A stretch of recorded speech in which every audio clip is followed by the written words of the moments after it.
ఇంకా భవిష్యత్తులో మిగిలింది దహనాలు దగ్ధాలే. అత్యంత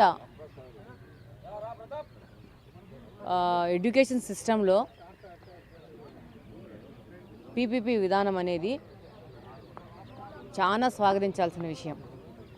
ఒక చదువుకున్న వ్యక్తిగా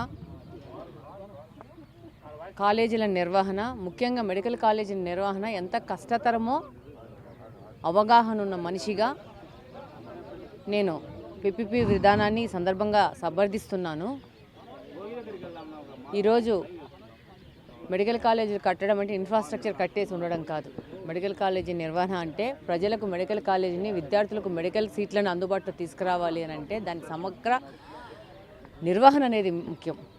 దాంట్లో ఇన్ఫ్రాస్ట్రక్చర్తో పాటు పేషెంట్సు, ఎక్విప్మెంటు, ప్రొఫెసర్సు, అలాగనే వివిధ విభాగాల్లో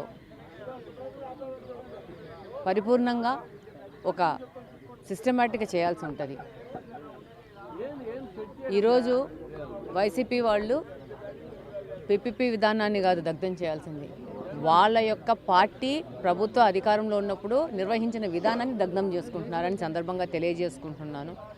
5 సంవత్సరాలు ఏమీ చేయలేని వాళ్ళు ఇంకా రాబో కాలంలో ఆ పార్టీ అంటూ ఉంటే దగ్ధాలు ఇలాంటి రోడ్ల మీదకి వచ్చి చేసుకుంటూ టైంపాస్ చేస్తారంటే దాని గురించి మనం కూడా పెద్దగా మన టైం వేస్ట్ చేసుకోవాల్సిన అవసరం లేదు.